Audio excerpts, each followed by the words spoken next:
Designed in the 1970s, the Ohio-class submarines are quite old. However, the United States Navy, U.S., still uses the Ohio-class submarines and does not replace them. On June 4, the U.S. Navy laid the keel for the USS District of Columbia, the first of its kind submarines, a new Columbia-class nuclear-powered ballistic missile, at the Electric Boat Facility at Quonset Point, Rhode Island. The high-level event was attended by Admiral Darrell Caudill, commander of U.S. Fleet Forces Command, and Secretary of the Navy Carlos del Toro, who said that the Columbia-class will be the cornerstone of our strategic deterrence, and the ultimate guarantor of our national security. Lingering on top of this major milestone, however, is a long-standing problem for the Columbia program: unforeseen delays and technicalities that could limit the Navy's ability to deliver nuclear and conventional missiles. Compounding this problem is a recent report from the Office of Government Accountability that, in addition to difficulties in cataloging Columbia's programs, noted that the overall cost of the program had increased by $3.4 billion to a projected $112 billion. Reporting from page 1945.com, with nuclear-powered ballistic missile submarines, classified as SSBNs, carrying 70% of the America's deployed nuclear arsenal, the prospect of a delay has led the Navy to consider extending the life of some of the older SSBNs, although some are running out of their own service life. At 560 feet long, 43 feet wide and weighing 20,810 tons, the Columbia-class will be the largest submarine ever built by the U.S.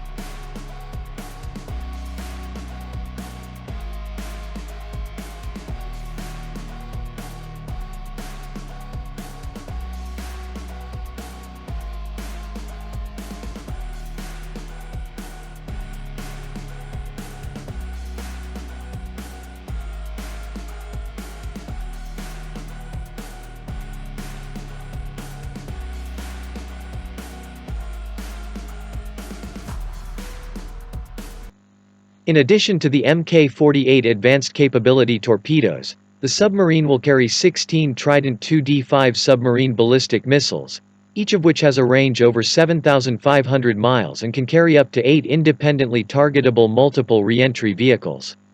The ship will have a service life of 42 years and have a number of upgrades over its Ohio-class predecessors. This includes superior acoustic performance and advanced sensors to make it the most capable and silent submarine ever built, according to the Navy. One significant improvement is that each Columbia-class ship reactor does not need to be refueled during its planned life, making reactors more cost-effective and allowing submarines to operate for longer periods of time. The Columbia-class is also being co-developed with the Royal Navy's Dreadnought-class SSBN.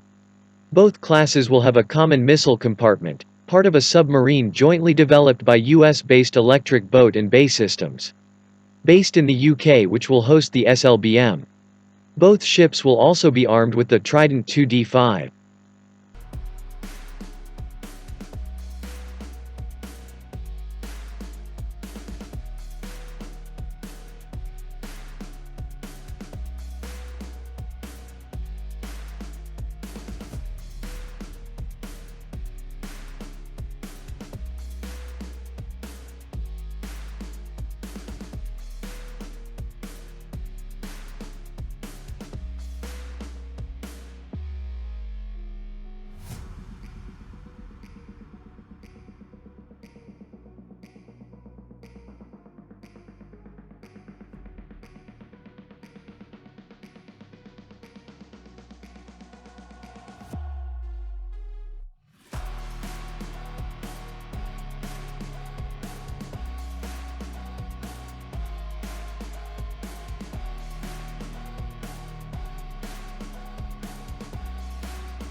The U.S. Navy's Ohio-class submarines are currently America's largest submarines.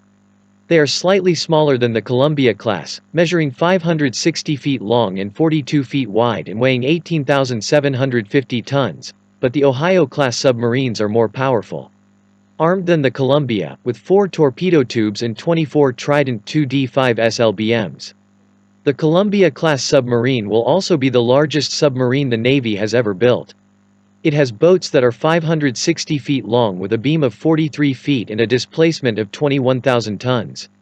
According to Naval Technology, the U.S. Navy placed a $5 billion detailed design contract with General Dynamics Electric Boat for Columbia-class submarine program in September 2017. General Dynamics Electric Boat awarded a $468 million subcontract to Newport News Shipbuilding to support the construction of the submarine in December 2017. Newport News Shipbuilding is responsible for engineering analysis, component development, detail planning and technical services. Electric Boat acts as the prime contractor for the submarine program, with 80% of the work being done by Electric Boat and the remaining 20% being handed over by Newport News Shipbuilding. These two shipbuilders will involve multiple vendors and suppliers to do the work. Later, each submarine in the Columbia class is expected to carry out 124 deterrence patrols during its 42-year service life.